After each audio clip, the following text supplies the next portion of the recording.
para alguns de vocês é repetitivo, mas para vários talvez seja a primeira vez que nós vamos ter a oportunidade de conversar sobre esse assunto, finanças. E é um dos assuntos graves na igreja cristã. Nós que trabalhamos muito com o aconselhamento, percebemos que uma porção significativa dos problemas da cristandade tem a ver com o uso dos recursos, tem a ver com o uso do dinheiro. E essa é uma das razões pelas quais nós nos propomos também a falar sobre esse assunto. Nós não seremos exaustivos, obviamente, essa é apenas uma apresentação inicial. É provável que nós depois tenhamos outras aulas com detalhamentos em determinadas áreas, possivelmente já ministrado pelo nosso presbítero Oswaldo Casaleiro, que também é especialista nesse assunto, mas hoje a gente vai ter uma oportunidade de criar uma camada básica sobre o uso dos recursos na vida cristã. É uma visão reformada, a ideia é trazer toda a lógica da reforma para dentro dessa aplicação prática, e o resumo do que nós temos que conversar hoje é que o dinheiro é bom quando ele serve para realizarmos os propósitos de Deus nesta vida que hoje vivemos. Essa é a ideia. Nós vamos trabalhar esse conceito ao longo dessa exposição. Vou ter que ser rápido, porque normalmente a gente gasta umas 2 horas. Eu vou pedir perdão a vocês para não ser interrompido durante a apresentação e tentarmos separar um pouquinho de tempo ao final para algumas perguntas, embora já estejamos adiantados no horário. Bom, dinheiro entre os chamados cristãos ou os evangélicos é uma confusão lascada, e aqui eu trago algumas dessas confusões. Muitos de nós chamados cristãos entendemos que o dinheiro é intrinsecamente mal, e daí você tem como exemplo desse tipo de coisa a ideia de voto de pobreza, como sendo alguma coisa que os cristãos deveriam fazer. Você vê, por exemplo, toda a linha dos franciscanos pensa dessa forma: o dinheiro é intrinsecamente mal. Ou alguns outros pensam que o dinheiro está sempre relacionado com o mal e tiram, por exemplo, da Bíblia a base para poder chegar a uma conclusão dessa quando lê-se o seguinte: é mais fácil passar um camelo pelo fundo de uma agulha do que um rico entrar nos céus, portanto, toda a riqueza seria intrinsecamente má ou relacionada com o mal. No entanto, nós vemos no texto bíblico vários exemplos de pessoas de bem, de posses, de muitas posses, que eram extremamente fiéis. Então, nós não teríamos aí uma congruência. O dinheiro não pode ser, obviamente, nem intrinsecamente mal e nem naturalmente relacionado com o mal. Da mesma forma, ele também não é intrinsecamente bom. Seria igualmente danoso pensarmos no dinheiro como um objetivo da vida cristã. Isso é um problema hoje dentro da cristandade, especialmente por conta da teologia da prosperidade, que, por exemplo, relaciona o dinheiro como sendo uma prova de sucesso na vida, e, portanto, quem não tem dinheiro não teve sucesso, é por alguma razão especialmente pecador ou coisa parecida, ou relacionado com a bênção de Deus. O que ainda é pior, é a riqueza como prova de que Deus está a seu favor. O Deus sempre tem a intenção de te dar riquezas. Todas essas coisas, todos esses pensamentos são gravíssimas distorções em relação ao que de fato é dito na Bíblia a respeito dos recursos, do dinheiro. E se nós não temos uma perspectiva cristã a respeito disso, nós vamos ter muitos problemas. Calvino, nas suas Institutas do cristianismo, Calvino já trabalhou esse conceito fortemente pela sua importância como expressão da vida cristã. E aí ele diz, por exemplo, o dinheiro deve ser uma forma pela qual nós somos gratos a Deus. Ele diz: todos os bens que nós temos foram criados para que nós reconheçamos o seu autor e magnifiquemos a sua bondade com ações de graça. Calvino também assevera ali, também no mesmo capítulo: os que desfrutam deste mundo devem fazê-lo com um mínimo de apego, como se nada desfrutassem dele. A ideia que está, por exemplo, expressa em 1 João capítulo 3, verso 15, de que nós não devemos colocar a nossa fé, a nossa esperança nas coisas deste mundo, porque este mundo já está condenado. Mas, ao contrário, nós devemos prestar muita atenção na possibilidade de usarmos as riquezas que existem neste mundo, sem apego a elas, mas utilizando-as produtivamente para a produção do bem. É também a ideia passada por Jesus em Lucas capítulo 16, naquela parábola do administrador infiel. Outra frase de Calvino a respeito desse tema: aqueles que se acham na pobreza aprendam a suportar com paciência a sua escassez, para não se atormentarem com demasiada preocupação. Aprendam do exemplo do apóstolo, que sabia viver contente na abundância, mas também na escassez. A ideia de que eu não devo utilizar riquezas como um fiel da balança, como um indicador do meu sucesso ou insucesso, mas perceber que Deus tem momentos em que Ele nos dá recursos e tem momentos em que Ele nos tira recursos. E em todos esses momentos Ele está nos ensinando como colocá-lo em primeiro lugar. E finalmente, nós teremos de prestar contas de tudo aquilo que o Senhor nos tem confiado. Então nós temos de reconhecer que nós somos administradores de recursos que Deus coloca nas nossas vidas para realizarmos alguma coisa. E aí a questão passa a ser o que é essa coisa. E nós vamos passar por algumas dessas ideias. Para nos auxiliar nesse raciocínio, nós vamos primeiro começar a pegar alguns mandatos que são fundamentais na igreja cristã. Nós vamos pegar apenas 3 deles, mas que já são bastante suficientes para que entendamos o direcionamento que Deus quer no uso do nosso potencial, do nosso tempo, dos nossos recursos. O primeiro deles, um mandato geral, que nós temos da parte de Deus para representá-lo neste planeta, proteger o planeta, cultivar o planeta e todos os relacionamentos que dentro nele acontecem. Gênesis 1, 26, 28, 2,15, Apocalipse 26, onde o reinado do homem como representante de Deus, ele chega ao seu apogeu, encabeçado pelo Senhor Jesus Cristo. Então nós temos um mandato de representar Deus. E onde quer que um cristão esteja, em torno dele forma-se uma onda de influência positiva, em que a verdade de Deus, a luz de Deus, o sal de Deus, ele é administrado a todos. E é exatamente o que diz o segundo dos mandatos que a gente selecionou para apresentar para vocês. Ser sal e luz do mundo. Mateus capítulo 5, versos 13 a 16, nos deixam muito claro que todo crente, onde quer que ele esteja, ele deve salgar e ele deve iluminar. Deve salgar porque este mundo está definitivamente caído, corrompido e condenado. E, portanto, neste mundo, nesta existência, não existe mais esperança. A lei de Deus é irrevogável. O mundo precisará ser recriado, assim como nós também somos novas criaturas já e terminaremos de ser recriados no futuro. Mas hoje, ainda durante esse tempo da queda, em que o pecado está em todos os lugares misturados a tudo, cada cristão é responsável por impedir que o apodrecimento do mundo seja tão rápido quanto poderia ser. Quando não há cristãos, a consequência é grave. Como não havia sequer 10 justos em Sodoma e Gomorra, esta foi a razão pela qual a ira de Deus se abateu sobre aquela cidade, retirando o único deles que poderia ser chamado de um justo. É importantíssimo que nós entendamos isso e como isso se conecta com o mandato de Deus de nós sairmos andando pelo planeta e preenchendo todos os espaços com a luz e com o sal de Deus. Se nós não o fizermos, haverá lugares onde a verdade de Deus não é brilhada e o sal de Deus não impede o apodrecimento. E, portanto, vai ficar sem luz e vai ficar podre, necessariamente. E, finalmente, o mandato familiar. Um texto que o reverendo Mateus ama intensamente e que nós precisamos aprender profundamente como motivação da ação da igreja. Nós devemos ir, enquanto nós vamos, nós estamos andando, nós estamos nos dirigindo a todos os lugares, nós vamos testemunhando da verdade de Deus, fazendo discípulos e batizando-os, plantando-os dentro da família de Deus e necessariamente ensinando a cada um deles a guardar tudo o que Jesus ensinou. E o reverendo hoje asseverou fortemente que esse tudo significa toda a lei, todas as coisas, sem reservas. E é exatamente aqui nessa parte que nós falhamos de uma maneira tremenda na evangelização de hoje.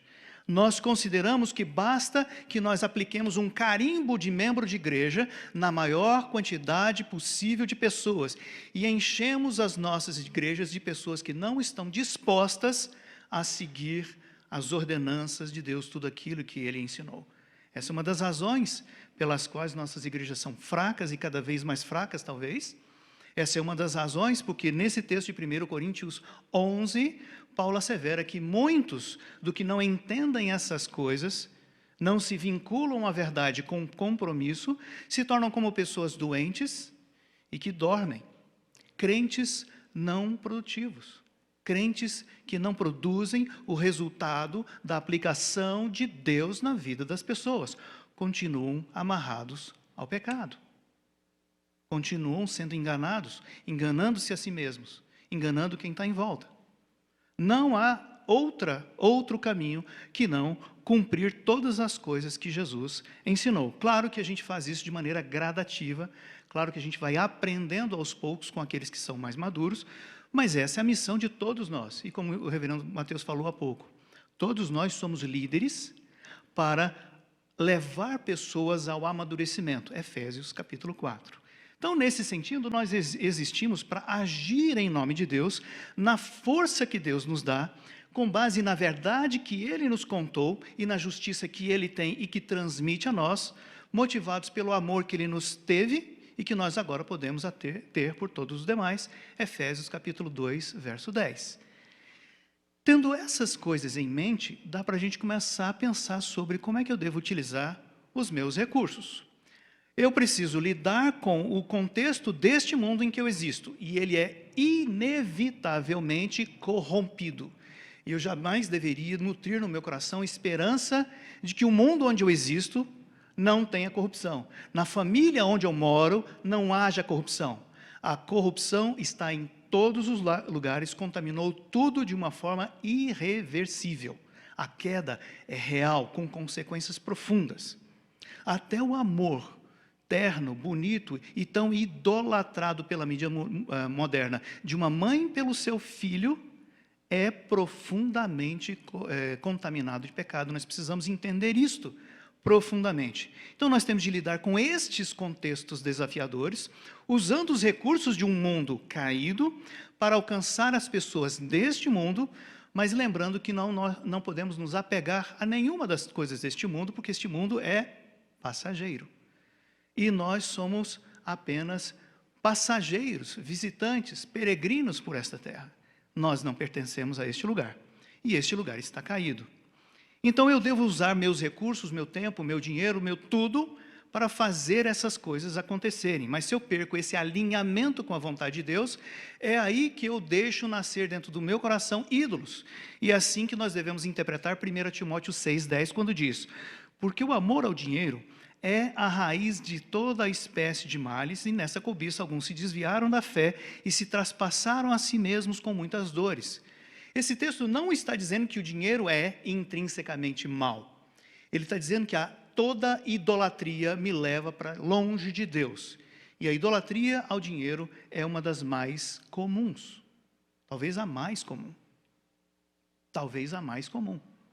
E quando eu deixo o meu coração mergulhar em idolatria, todas as bênçãos que Deus tem reservados para nós, à medida em que nós praticássemos a sua verdade, essas bênçãos não se realizam.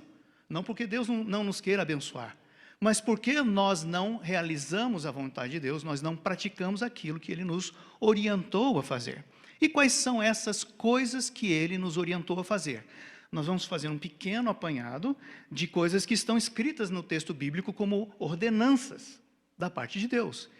E de saída, a gente lida com um assunto que é tremendamente difícil para os brasileiros em especial. Nós temos a nossa briguinha permanente com o governo, não temos? Nós, como brasileiros, amamos falar mal do governo, o que já é em si a quebra de um dos mandamentos de Deus. Honra teu pai e tua mãe. Se você olhar na Confissão de Fé de Westminster, você vai perceber que isso significa honre a todos aqueles que lhes são superiores. O próprio Jesus Cristo, diante de Pôncio Pilatos, quando Pôncio Pilatos afirmou: você não tem ideia de que eu tenho autoridade para te soltar ou te condenar? O próprio Jesus Cristo, que era Deus, reconheceu a autoridade de Pilatos sobre a vida dele naquele momento, dizendo: sim, você tem autoridade sobre a minha vida, porque Deus te deu essa autoridade, e porque Deus te deu essa autoridade, eu me submeto. Da mesma forma como Jesus, que é Deus, submeteu-se a pais caídos, pecadores, profundamente pecadores. Mesmo sendo Deus, ele se submeteu à autoridade dos seus pais, está lá em Lucas capítulo 4, pela simples razão de que essa é a ordem explícita de Deus. Ponto.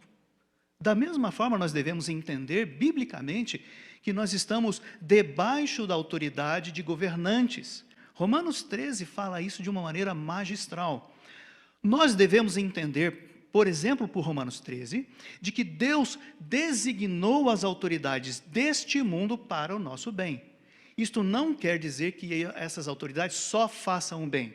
Se eu quisesse interpretar dessa maneira, eu entraria num tremendo contrassenso, porque nem eu, que sou crente, faço somente o bem, quanto mais aqueles que nem são crentes. Nenhuma pessoa faz o bem. Todos nós nos desviamos. A uma só nós nos perdemos. Salmos e Romanos capítulo 3. Então não é porque a autoridade só faz o bem que nós devemos a ela honra, respeito. Nós fazemos isto, honramos a essas autoridades, porque Deus mandou que a gente fizesse isto. E Deus é que providencia, pela sua graça geral, que essas autoridades nos façam bem também. Nós estamos aqui hoje num salão confortável, razoavelmente confortável, as luzes estão acesas, porque lá a usina de Furnas está funcionando, o sistema de distribuição brasileiro está funcionando. O reverendo falou hoje sobre leis de trânsito. Nós não morremos mais intensamente nas estradas brasileiras, porque boa parte de nós cumpre ao menos um tanto essas leis, essas regras, que foram concebidas pelas autoridades do nosso tempo para o nosso bem. E se nós formos pensar, nós estamos absurdamente rodeados de uma quantidade enorme de provas de que Deus providencia que essas autoridades, mesmo caídas, nos abençoem. Isso não quer dizer que nossa obediência e honra às autoridades implique que nós não devemos confrontá-las jamais. O contrário, a Bíblia também está cheia de exemplos de confrontação para com autoridades, mas sempre do jeito certo. Sempre do jeito certo. E há jeitos fabulosos de nós confrontarmos as autoridades do nosso tempo, previstas inclusive em lei, e que nós, os crentes, raramente aproveitamos, raramente utilizamos. Com isso eu quero dar a ideia de que Deus ordenou as autoridades, e por causa disso os tributos que nós pagamos são justos. E o próprio Senhor Jesus Cristo pagou o tributo. Pagou o tributo para que essas autoridades constituídas por Deus façam o bem em nosso favor. E nós devemos fiscalizar o comportamento delas e contestá-las todas as vezes que elas se afastarem desses objetivos. Então, nesse sentido, não está na nossa esfera administrar o dinheiro que é tributo. Quando esse dinheiro chega, entre aspas, às nossas mãos, a primeira coisa que nós devemos fazer é entregar para a autoridade, porque esse dinheiro não é seu. E se você inventar de botar a mão nesse dinheiro, tenha certeza, você está quebrando a lei de Deus e você está atraindo a ira de Deus para o teu lado, o que nunca é uma boa ideia. Romanos 13 diz, é necessário que lhes estejais sujeitos às autoridades, não somente por causa do temor da punição, mas também por dever de consciência. Por esse motivo também pagais tributos, porque são ministros de Deus, atendendo constantemente a este serviço, o teu bem. Pagai a todos o que lhe é devido. A quem tributo, tributo. A quem imposto, imposto. A quem respeito, respeito. A quem honra, honra. Ou, mais para frente, Jesus mais para trás, tratando de pagamento de imposto, diz, dai a César o que é de César, porque Deus designou César para ter poder sobre aquelas coisas. a organização do império, a construção das estradas, a manutenção do sistema judiciário, para o qual, inclusive, o apóstolo Paulo apelou e teve a sua vida esticada por um tempo bastante interessante. Ele poderia ter sido morto antes. Ou em Marcos 17, 24, quando o próprio Jesus paga imposto. Outros textos sobre isso, Tito 3:1, Efésios 6:2, 1 Pedro 2:13, todo esse material vai estar à disposição da igreja para consultar depois. Outra prioridade que não cai no entendimento fácil da gente é a questão dos dízimos. Ora, o reverendo Augusto Nicodemos, em um livro relativamente recente, O Culto Segundo Deus, trouxe uma análise exegética das Escrituras, mostrando que na nova aliança, o Novo Testamento, nós não estamos debaixo do mandamento objetivo e estrito do dízimo judaico. Calma, espera um pouco. Isto não quer dizer que nós não devamos contribuir na igreja. Isto quer dizer que a forma de ser do dízimo no Velho Testamento tinha um propósito específico. Havia uma tribo que não havia recebido terras. Que tribo era esta? Os levitas não receberam terras. Eles receberam outra herança da parte de Deus, que era o cuidar de todo o conjunto de elementos que fazia a nação judaica ser a nação judaica. Eles eram o serviço público de Israel. Eles cuidavam de tudo aquilo que mantinha a identidade nacional, que toda ela girava em torno do culto a Deus, porque era uma nação teocrática. Então, cada uma das demais tribos pagava 10% na direção dos levitas. E os levitas utilizavam esse dinheiro, tanto para o seu próprio sustento, como para o cuidado com o templo. Então, quando nós lemos em Malaquias 3, aquela frase sobre vocês estão me roubando os dízimos, trazei à casa, Senhor, os dízimos e tudo mais, isso tem de ser interpretado exegeticamente à luz da lei debaixo da qual eles estavam, que era a lei de Moisés. Nós não estamos debaixo da lei de Moisés, porque se nós estivéssemos, o dízimo que nós recolhemos deveria ser mandado para onde? Para a casa do tesouro, que, aliás, nem existe mais, porque o templo não existe mais. Seria impossível.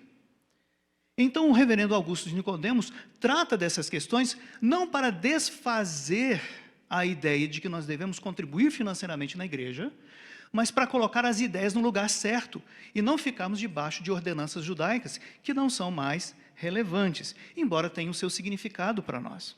O que ele diz é que aquilo era referencial para nós. E a ideia de 10% é uma excelente ideia como referencial, mas não existe um número para aqueles que estão debaixo da nova aliança. Não existe. Na verdade, a ideia debaixo da nova aliança é que você é integralmente de Deus, sem sobrar nadinha para você mesmo, porque quem cuida de você é Deus. Então não há reservas. Ele quer que tudo o que nós tenhamos, todo o nosso tempo, todos os nossos recursos, tudo o que nós somos, tudo o que fazemos, nós façamos para a glória de Deus, para fazer alguma coisa boa dentro desse contexto das ordenanças de Deus. Então, nesse sentido, como é que eu vou entender a questão da contribuição financeira nos dias de hoje? Vejam, por exemplo, como diz lá em Timóteo 5,17, devem ser considerados merecedores de dobrados honorários os presbíteros que presidem bem, com especialidade os que se afadigam na palavra e no ensino, pois a Escritura declara, não amordaces o boi quando pisa o trigo, e ainda o trabalhador é digno do seu salário. Está falando que há pessoas entre nós que se desvinculam das atividades normais do dia a dia de produção de riqueza, trigo, milho, terra, gado ou emprego convencional, para se dedicar exclusivamente ao crescimento de todos nós. Essas pessoas que gastam seu tempo com isto, que é uma atividade da maior nobreza que você possa imaginar, devem ser sustentadas. Se você acha isso difícil, olha esse texto de Gálatas 6,6. Olha a pancada. Mas aquele que está sendo instruído na palavra, faça participante de todas as coisas boas aquele que o instrui. Meus queridos, é uma vergonha nacional para a igreja brasileira o volume de pastores, a quantidade de pastores que gastam seu tempo exclusivamente para nutrir e alimentar os seus rebanhos, mas não são adequadamente tratados, não são adequadamente supridos pelas respectivas igrejas, descumprindo frontalmente a ordenança de Cristo para as nossas vidas. Não estou querendo dizer que um pastor deva ir para a Disney todo ano porque sobra dinheiro para isso. Eu estou querendo dizer que nós devemos ser fiéis para aqueles que têm sido fiéis para conosco, nutrindo o rebanho adequadamente. E se um pastor não nutre adequadamente o seu rebanho, ou muda o pastor, ou você busca uma igreja em que isso aconteça. Ponto. Essa é a regra. Então, nós temos elementos bíblicos para entender que a contribuição é justa, é necessária, porque existe uma estrutura de alimentação e nutrição das pessoas que precisa ser mantida, e isso gasta recursos, não só de ordem financeira, como a que vocês mesmos têm experimentado tremendamente nesta congregação local, que é a oportunidade de participar com o seu tempo, os seus dons, os seus talentos, em fazer coisas que são úteis. Tem gente lá cuidando de criança, tinha gente aqui cantando, tem gente cuidando de contabilidade. A igreja tem um monte de gente trabalhando. Deixa eu te dizer uma coisa. Ache o seu lugar, ou os seus lugares. Trabalhe, contribua. Isto é honroso diante de Deus.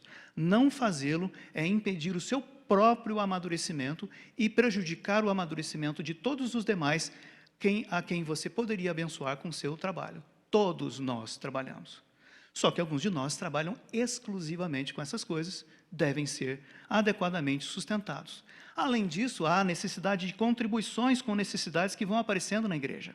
Em Coríntios 9, 7, vai falar sobre uma situação de uma necessidade especial que requeria a atuação financeira da igreja. Cada um contribua segundo tiver proposto no coração, não com tristeza ou por necessidade, porque Deus ama aquele que dá com alegria. E se isso não fosse suficiente, olha o contexto desse negócio. E isto afirmo, aquele que semeia pouco também ceifará pouco. E o que semeia com fartura, com abundância também ceifará. Cada um contribua segundo tiver proposto no coração, não com tristeza ou por necessidade. Porque Deus ama a quem dá com alegria, ou por expressão. Deus pode fazer-vos abundar em toda graça, a fim de que, tendo sempre em tudo ampla suficiência, superabundez em toda boa obra, como está escrito, distribuiu, deu aos pobres, sua justiça permanece para sempre. Fiquei envergonhado uma vez em que, no contexto de igreja, tive o desprazer de ouvir a seguinte frase a respeito de um casal que estava se casando e precisava de um colchão. E na discussão disse, tira do dinheiro da igreja, porque nós já pagamos o dízimo. Percebe o problema? No coração dessa pessoa havia uma crença. Eu cumpri minha parte dando o dízimo. E, portanto, todo o restante é meu. Não. Tudo que Deus te deu é para que você gaste com os demais. Daqui a pouco nós vamos ver a lista de prioridades. Mas tudo que Deus te deu é para que você gaste investindo nos seus irmãos, de um jeito ou de outro. E há milhões de jeitos. Não falta necessidade e nem jeitos diferentes para fazer isso. João 3,16 a 18, 1 João, nisto conhecemos o amor que Cristo deu a sua vida por nós, e devemos dar a nossa vida pelos nossos irmãos. Ora, aquele que possuir recursos deste mundo, e nós não estamos falando necessariamente de dinheiro, mas de todo tipo de recurso, inclusive, talvez, principalmente, tempo. Aquele que possui recursos deste mundo e vir a seu irmão padecer necessidade e fechar-lhe o seu coração, como pode permanecer nele o amor de Deus? Filhinhos, não amemos de palavra, nem de língua, mas de fato e de verdade. Ou seja, a minha maturidade cristã pode sim ser medida pela maneira como eu me dirijo aos meus irmãos para abençoá-los. Minha maturidade pode ser medida dessa forma, sim. Isto é bíblico. Em Tiago vai dizer, você diz que tem fé? Pois por meio das minhas obras é que eu mostro a qualidade da minha fé. Isso é muito sério. Bom, então com respeito aos dízimos, assim como com respeito aos tributos, não somos nós quem vamos administrar essas coisas. Deus designou que outra autoridade, que não você, vai fazer a administração desses recursos para algum bem. 10%? Meramente um referencial. Pode ser mais, pode ser menos. Em alguns casos, haverá pessoas que não irão contribuir porque estão passando por uma situação difícil. Isto é possível, isso deve ser acompanhado pelos líderes da igreja, mas eu devo saber que há necessidades que devem ser supridas pela minha cooperação também do ponto de vista financeiro. E no artigo 14 da nossa Constituição, a linha C, diz que todo membro tem a obrigação de sustentar a igreja espiritualmente e financeiramente. É um contrato que você está assinando quando se torna membro de uma igreja. Ao se tornar membro formal de uma igreja, você é cuidado e nutrido e abençoado por essa igreja, ou deveria, e você devolve também, sustentando a igreja espiritualmente, contribuindo, trabalhando e inclusive e financeiramente também. E se essa relação de nutrição não acontece na sua igreja, algo está errado e você deve tomar providências com respeito a isto. Nós somos também mordomos de Deus no uso desse dinheiro, da parte que nós chamamos hoje tradicionalmente de dízimo. Nós somos, com a entrega desse dinheiro, fiéis em garantir que quem nos alimenta espiritualmente tenha o seu sustento. Nós mantemos com esse dinheiro o funcionamento da igreja, a luz, telefone, energia, água, o aluguel do local e tantas outras coisas necessárias. Nós também treinamos em nosso coração a submissão e a humildade, sabendo que nós não dependemos desse dinheiro, nós podemos entregar, e agora sim eu começo a aprender a ter desapego para com as coisas deste tempo. Isso nos leva ao seguinte raciocínio esquemático. Pensa em todo o dinheiro que você, de alguma forma, toca, trisca. Nós chamamos isso de total ou bruto.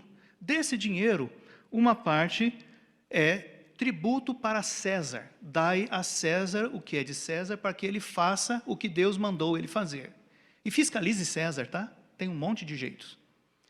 Então é César quem vai administrar esses recursos em nosso favor, em nome de Deus. Tem uma outra parte. Você tirou o dízimo. O que sobra, você tirou o tributo, perdão. Do que sobra, você tira o dízimo. Essa é a forma correta de fazer a conta, porque lembrem-se, o dinheiro do tributo não é seu. Passou pela sua mão, mas ele pertence ao dono do campo. César é o dono do campo. Então você tira primeiro esse dinheiro, porque esse dinheiro nunca chegou nas suas mãos para que você deliberasse a respeito. Você tem uma obrigação imediata, entrega. O dízimo, você vai entregar para que outras pessoas administrem em nome de Deus, em favor do povo. E a recomendação bíblica, dê com fé e com alegria, espontaneamente, por expressão do reconhecimento de que Deus cuida de você e você tem sido nutrido por conta dessa estrutura que te sustenta. Se ela não te sustenta, você tem que tomar providências. E o restante é seu? Não também. Nem você é de você. Você é de Deus. Então não é seu, mas está na sua mão como mordomo para você administrar para Deus. E se você for fiel neste pouco, talvez você seja enxergado como fiel o suficiente para poder administrar em nome de Deus na igreja, como líder. E se você for fiel neste tanto, talvez você fosse alguém que Deus colocasse em uma posição destacada de governo deste mundo e deste tempo para fazer o bem. E porque muitos de nós não são fiéis nem aqui e nem aqui, essa é uma das razões pelas quais tantas posições de comando em nosso mundo são ocupadas por pessoas corruptas. Porque eu e você estamos nos omitindo em aprendermos a ser fiéis aqui embaixo e ganharmos experiência e consistência suficiente para assumirmos as posições de cima. Quando se vai fazer uma eleição em uma igreja qualquer, e a nossa experiência presbiteriana é larga nesse sentido, a coisa mais difícil é encontrar um bom líder.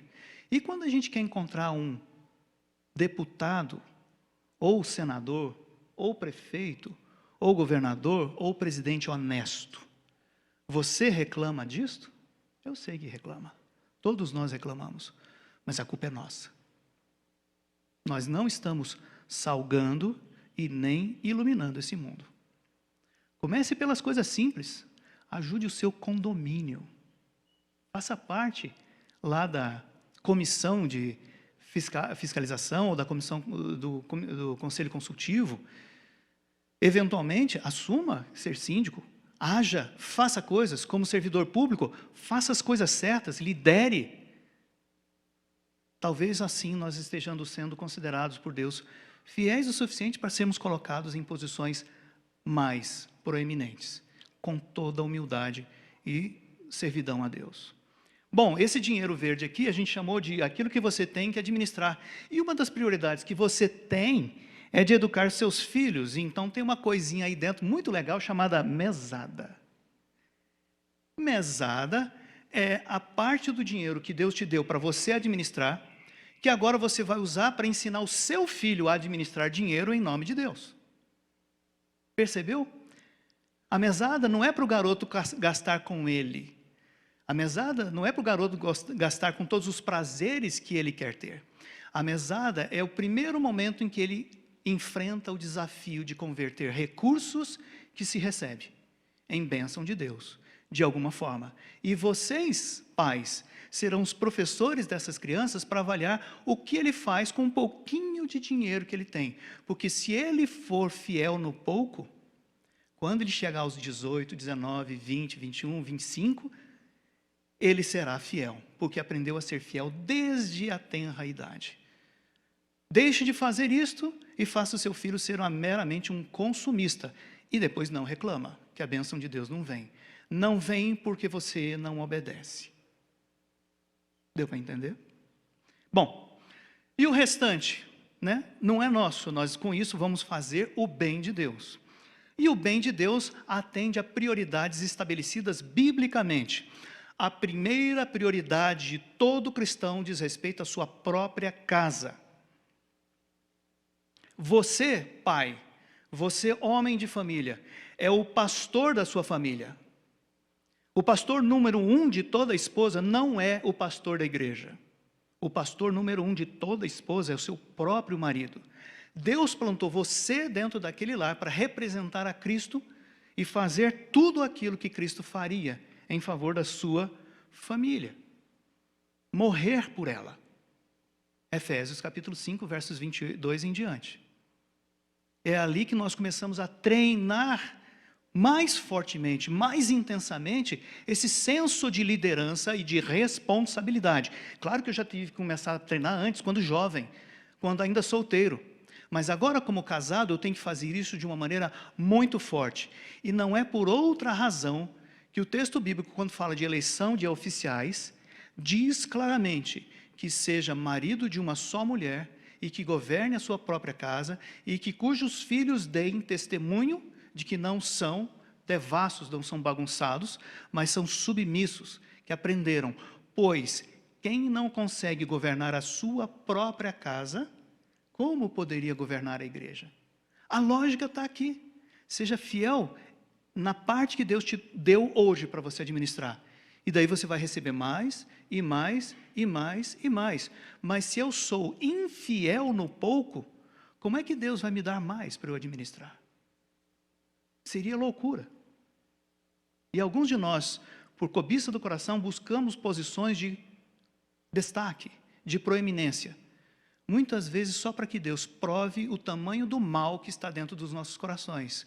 Porque nessas posições de proeminência nós provocamos estragos enormes. Pai de família, pense muito nisso. Sobre a sua responsabilidade de pastorear sua própria família, é essa sua prioridade número 1. Cuide da sua família. Todas as necessidades da sua família, a começar pela sua esposa. Depois nós passamos para a família num senso um pouco mais largo. A sua casa, os seus familiares de sangue. Em especial, quem? Pai e mãe. Honra teu pai e tua mãe, para que te prolongue os dias sobre a face da terra. Jesus criticou tremendamente os fariseus porque eles furavam com esse mandamento. E não adianta o resto que vocês fazem. Com isso vocês quebram toda a lei. Paulo, falando a esse respeito, diz o seguinte, ensinando a Timóteo: aquele que não cuida da sua própria casa é pior do que o descrente.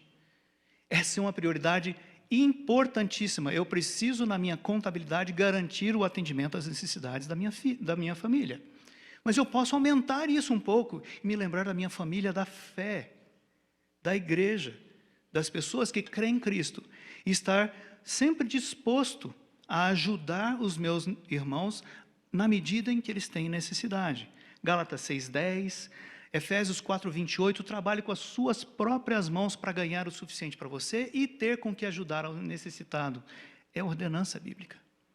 E finalmente eu poderia dizer, chegamos lá em atendimento às necessidades deste mundo, mesmo as pessoas não crentes. Mas vejo que isso está em último lugar. E muitas vezes nós, por uma visão espírita ou de alguns ramos católicos, nós atendemos à necessidade daquele que não é crente e esquecemos da necessidade da nossa família. Bom, é novamente burlar a lei de Deus como se Deus fosse bobinho e chamá-lo de mentiroso. Nós precisamos adotar a visão correta da ordem que Deus nos colocou às nossas responsabilidades. Bom, significa que eu não tenho tempo nem dinheiro para prazeres, certo ou errado? Todas as coisas que são prazer nesse mundo, quando se tornam ídolos, são igualmente nefastas e indesejáveis e devem ser expelidas do seu coração. Rogue a Deus por isto. E aí tem os textos que a gente, inclusive, já deu uma lida nele, né? Mas há lugar na Bíblia para o prazer? Claro que há. O próprio jardim onde Deus criou o homem e mulher chamava-se Jardim do Éden, que significa jardim de prazer. E em todo o texto bíblico você vê isso o tempo todo. Deus se preocupando em que nós tenhamos, mesmo durante esse tempo caído, prazer. Então, há lugar para o prazer na Bíblia? Claro que há. Olha só. Agrada-te do Senhor e Ele satisfará aos desejos do teu coração. Mas desde que eu me agrade da lei do Senhor e a cumpra. É dentro dessa estrutura das ordenanças de Deus que o prazer se realiza. Esta é a razão pela qual uma viagem em família é plenamente justificável. Deve ser feita, porque ela pode contribuir com o crescimento da sua família. Isto é importante. Agora, se eu uso uma viagem como ídolo, então ela levará a minha família para longe de Deus. Se os meus filhos, ao receber a mesada, compram brinquedos que vão causar dissensão, brigas entre eles, usaram dinheiro para provocar brigas. Mas se eles conseguem aprender a encontrar um jeito de usar dinheiro para provocar bênção mútua, então eles andaram na direção de Deus. E pode ser por meio de um brinquedo, que possa ser de fato compartilhado e não disputado. Essa é a lógica. Mas eu preciso me organizar para fazer essas coisas. Jesus, comentando sobre essa questão da nossa organização, diz: pois qual de vós, pretendendo edificar uma torre, não se assenta primeiro para calcular a despesa e verificar se tem os meios para concluir? Planejamento é bom. Lá em Provérbios diz, nós devemos fazer planos e estar prontos para entender que Deus dirige os passos. Mas nós devemos fazer planos. E é nesse sentido que você deve aprender a ter uma estrutura de raciocínio que permita você saber que você está na direção de cumprir o que Deus mandou você fazer. E uma das formas boas de fazer isso, e já é amplamente disseminada no tempo de hoje, na cultura moderna, é a ideia de você criar objetivos, metas, planos, controles e uma boa execução disto. Isso não é de hoje, sempre foi assim. Hoje a gente fala mais frequentemente, como o reverendo estava falando, sobre liderança. Mas a gente se esquece de que isso aqui tem que incluir a nossa vida espiritual. Objetivos. Objetivo é dizer o que eu preciso fazer que realiza o bem de Deus. Um objetivo deve ser factível, eu devo poder realizá-lo. Deve ser coerente e deve ser consistente com a Bíblia, com os mandamentos de Deus. Eu devo poder governá-lo. Quando eu era moleque, eu queria ser astronauta e ir para a Lua. É um péssimo objetivo. Qual a probabilidade de eu poder fazer isto? Eu posso me esforçar muito, mas ele não é governável, não está nas minhas mãos realizá-lo, vai depender de um monte de coisas. Mas e ser fiel a Deus? Depende de mim, não depende dos outros. E assim eu devo escolher objetivos que eu possa, de fato, realizar. Por exemplo, suprir a necessidade de moradia da família. É um bom objetivo. Deus me ensina a cuidar da minha família. Então, eu estabeleço esse como um objetivo para a minha vida familiar. Agora, como é que eu vou fazer isso acontecer? Não adianta você escrever a frase e achar que ela vai se autorrealizar e você ajoelha na frente daquela coleção de frases todo dia e acha que Deus vai fazer cair no seu colo. Não vai acontecer. Porque a maneira desses objetivos se realizarem é você colocar em ação um plano de formas de agir que levem a chegar no objetivo.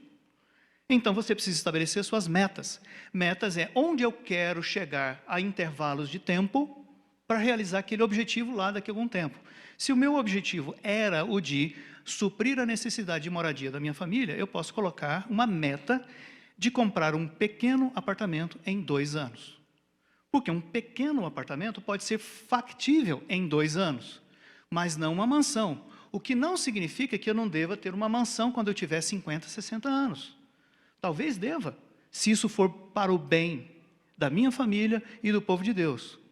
Mas eu querer fazer isso de imediato seria uma loucura e uma idolatria do meu coração. Mas eu posso estabelecer a meta de comprar um pequeno apartamento em 2 anos. Ok, se eu vou comprar um pequeno apartamento em 2 anos, então eu tenho que fazer um plano.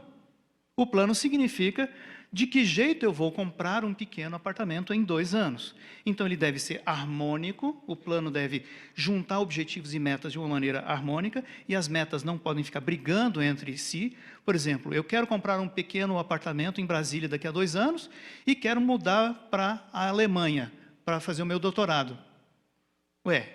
As duas metas são conflitantes, porque o apartamento é em Brasília e o doutorado é do outro lado.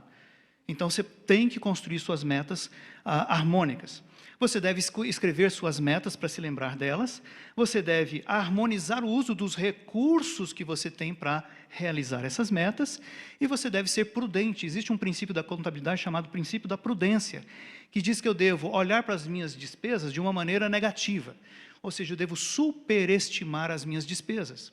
E quanto às receitas, eu não devo ser otimista, eu devo ser pessimista com respeito às minhas receitas. Se eu acho que vou ganhar tanto, mas eu então devo pensar que talvez eu ganhe menos. E se eu acho que eu ia gastar tanto, eu devo pensar talvez eu gaste mais. Porque se eu superestimar despesas e subestimar as receitas, se houver erros nessas estimativas, pelo menos a probabilidade está em meu favor de não ficar desequilibrado. Então, se eu tenho agora um plano onde eu colecionei o jeito de fazer, por exemplo, eu vou economizar todo mês X reais numa caderneta de poupança ou numa aplicação para poder juntar o dinheiro para dar entrada nesse pequeno apartamento daqui a 2 anos. Então, eu tenho um plano, só que eu posso me esquecer desse plano porque eu sou profundamente pecador. Isso significa que eu preciso construir mecanismos que me façam voltar ao plano de tempos em tempos. Ou seja, eu preciso controlar as minhas receitas e despesas para garantir que todo mês eu consigo depositar aquele dinheiro que eu prometi a mim mesmo, e a minha esposa e eventualmente a família, que eu ia depositar.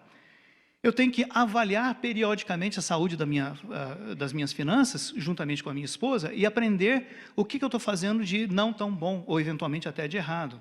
Eu tenho que conversar constantemente com a minha família. Lembro que uma vez que a gente teve que fazer um plano daquele corta tudo lá na minha família, na hora que a gente falou do vamos cortar os sucrilhos, foi um tal de sucrilhos não! Vamos cortar o Cartoon Network não! Se você não senta e conversa, sua família não vai entrar em harmonia. Você vai fazer nascer sentimentos e desejos ruins nos corações dos seus familiares. Sente e converse com toda a paciência, porque vai precisar para entender por onde vocês vão gerenciar o andamento da sua família. E tenha sobras, reserva de contingência.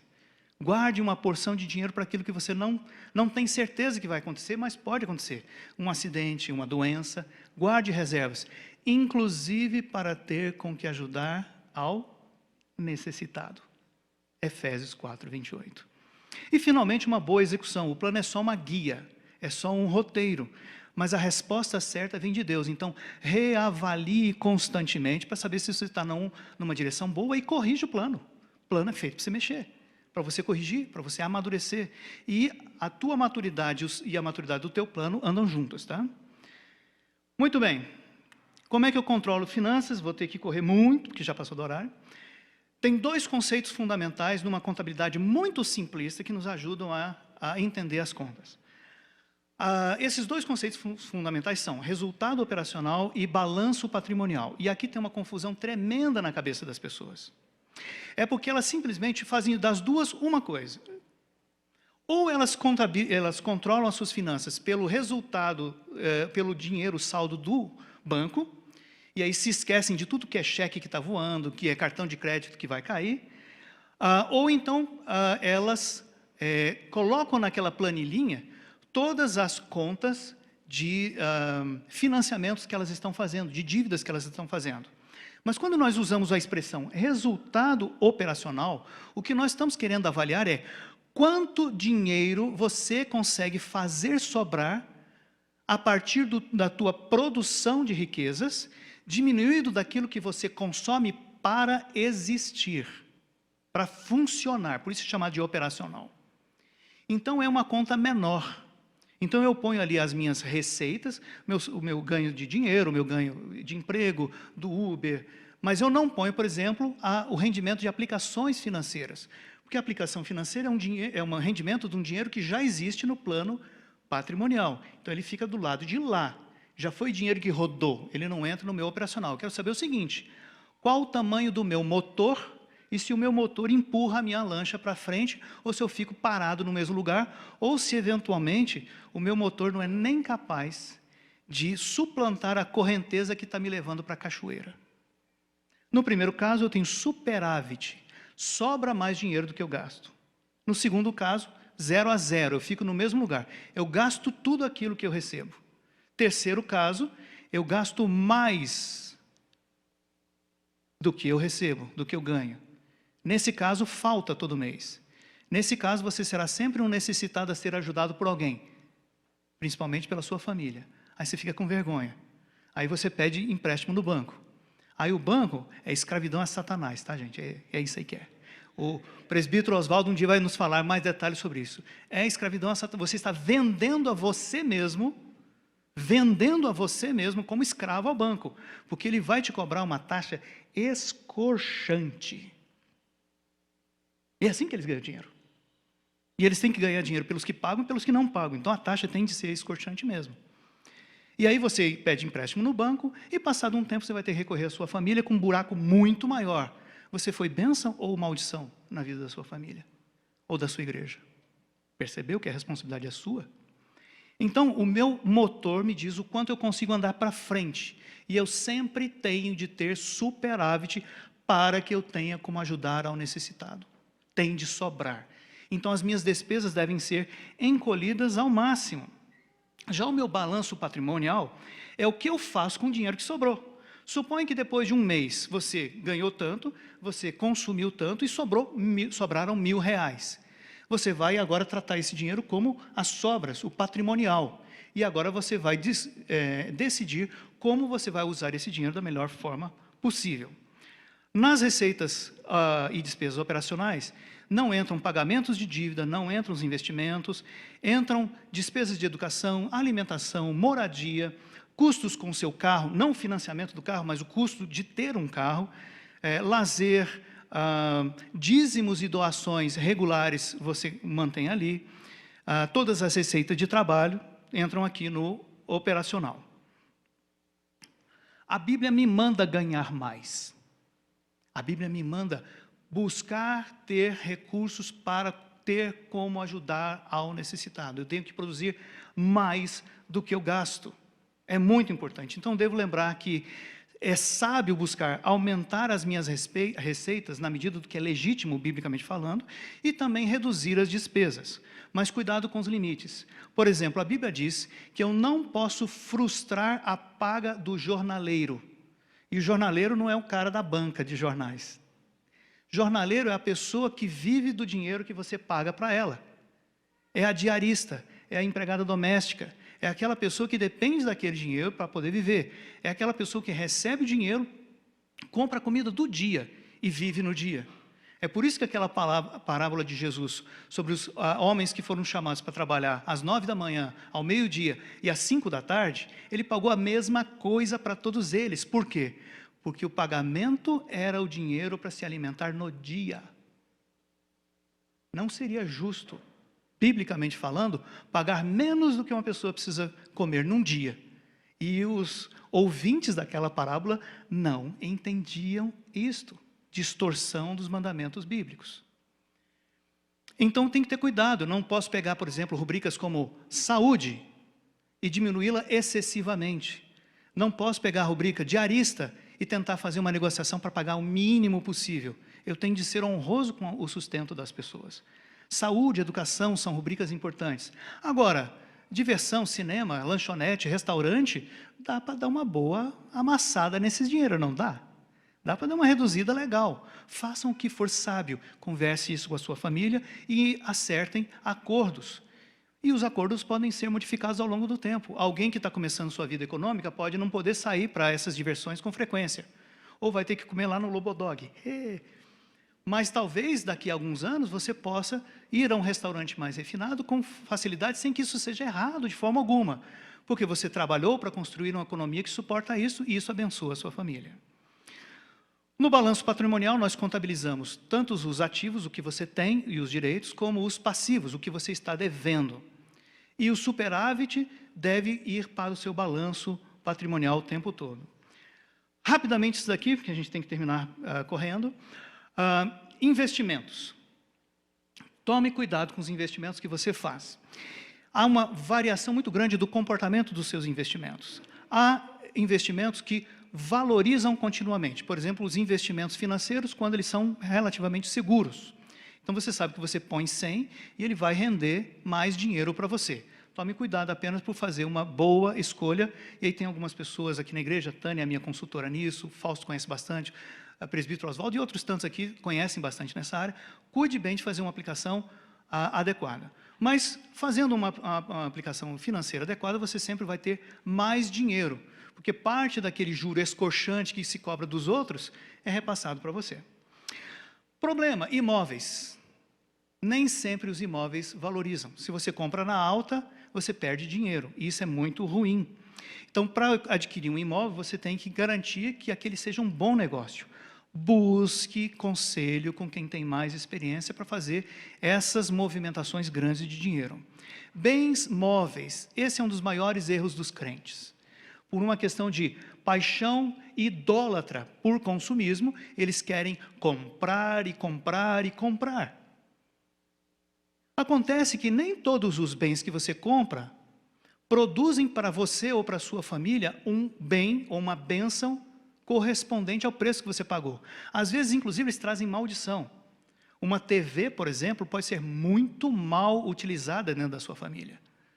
Uma assinatura de TV a cabo pode te levar para caminhos muito ruins. Então, você gastou e ainda tem maldição em contrapartida. Não. Se você vai adquirir bens móveis, calcule para que esse bem, de fato, produza bênção na sua vida. Conheci um caso de uma pessoa, uma senhora, que uma economia muito fraca, muito pobre, comprou um carro, porque sempre teve o sonho, o desejo de ter um carro. Detalhe, nem carteira de motorista ela tinha. Idolatria. Idolatria.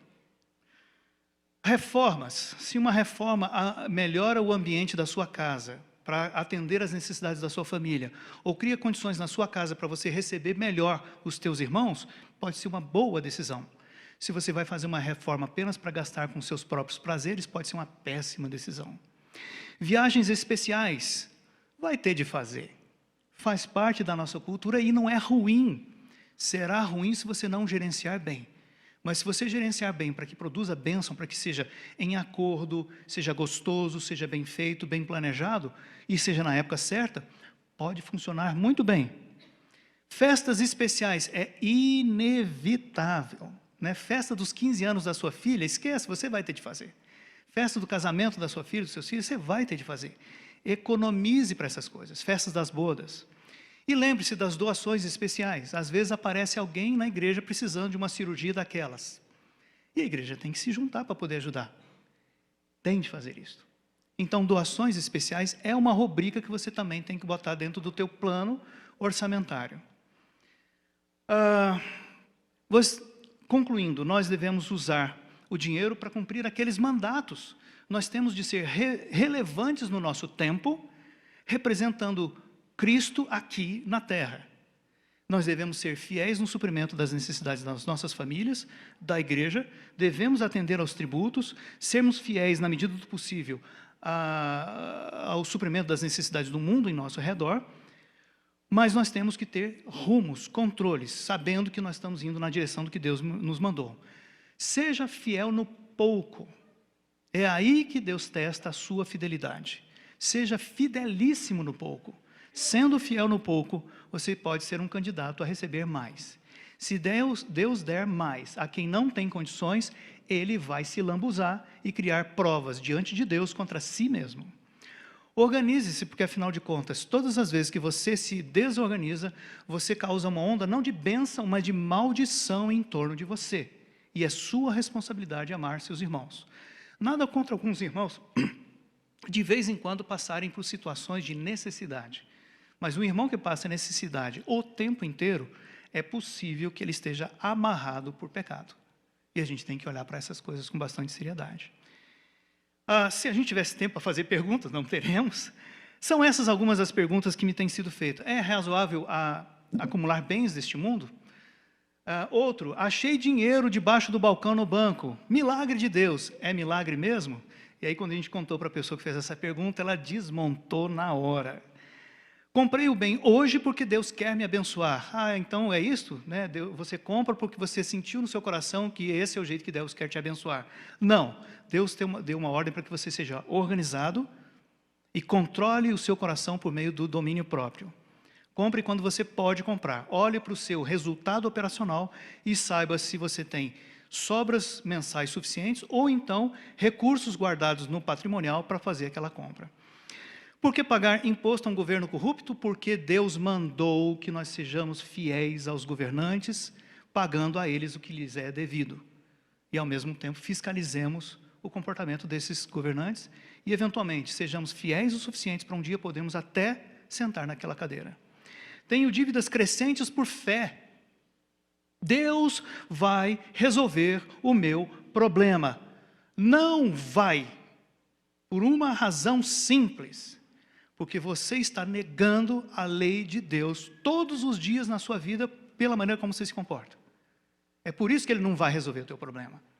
E se alguém resolver o teu problema, vai fazer a doença ficar pior. Você vai ficar mais amarrado em ídolos. A palavra de Deus deve ser obedecida. E isso significa que nós devemos produzir fielmente. O trabalho nos foi dado antes mesmo do pecado existir. Devemos trabalhar intensamente e produzir para nós mesmos e para ter com que ajudar aos demais. O mão de vaca retendo a bênção. Já vimos os textos bíblicos, e isto jamais é saudável, e ira de Deus vem sobre isto. E esquecendo-se das prioridades. Paulo, ensinando a Timóteo, deixou muito claro, quem quer que esqueça as prioridades é pior do que o descrente. Queridos, fico à total disposição de vocês para, por e-mail, zap, respondermos mais perguntas. A pretensão do reverendo Mateus, quando organizou esse mês para a gente falar sobre mordomia, termos uma oportunidade de refletirmos a respeito dessas coisas. Devemos entrar depois em alguns detalhes, mas ficamos todos à disposição de vocês, e esse é um dos temas que em aconselhamento a gente fala recorrentemente. Em resumo, o dinheiro é bom se você aprendeu a utilizar o dinheiro para fazer aqueles mandamentos que Deus ordenou que fizéssemos. E se você os fizer, dessa sua prática virão bênçãos, inevitavelmente. Mas se você os negar, é você quem está determinando que maldições venham por causa da desobediência. E nós já vimos hoje que o povo de Deus gastou 40 aninhos a mais por desobediência. Lembrem-se sempre que Deus não é bonzinho. Ele é bom. Isso é muito diferente de ser bonzinho. Deus é justo e a sua ira é real. Nós precisamos olhar para a lei dele como expressão dele mesmo e segui-la. Não há outro jeito de ser cristão. Vamos orar? Deus amado, nós tivemos mais essa oportunidade de falarmos de um tópico tão complicado e tão confuso na cristandade hoje em dia. E nós te rogamos, Pai, ajuda-nos a entender como a Tua palavra se aplica nessas dimensões também, em cada uma delas. Tem misericórdia de nós, porque nós não somos sábios. Nós não somos sequer inteligentes. O nosso coração é pervertido, completamente consumido pelo pecado. Esta é a nossa maldição. Mas o Senhor fez o que nós nunca poderíamos ter feito. O Senhor desceu, viveu, exemplificou para todos nós, nos liderou, morreu para que nós tivéssemos vida. E é porque o Senhor morreu e ressuscitou e nos ordenou, façam o que eu fiz. Que agora nós humildemente te pedimos, ensina-nos a fazer o que o Senhor mandou. Não pelas nossas próprias forças, porque nós não as temos, mas porque o Teu Espírito dentro de nós pode nos alertar constantemente, mediante a palavra escrita, a seguir essas verdades e a praticá-las. Ajuda-nos, Pai, a sermos maduros. Quebra as nossas resistências, faze os nossos corações dóceis nas Tuas mãos. Essas coisas nós te pedimos, nós te imploramos, no nome do Senhor Jesus. Amém. Obrigado, queridos, pela atenção.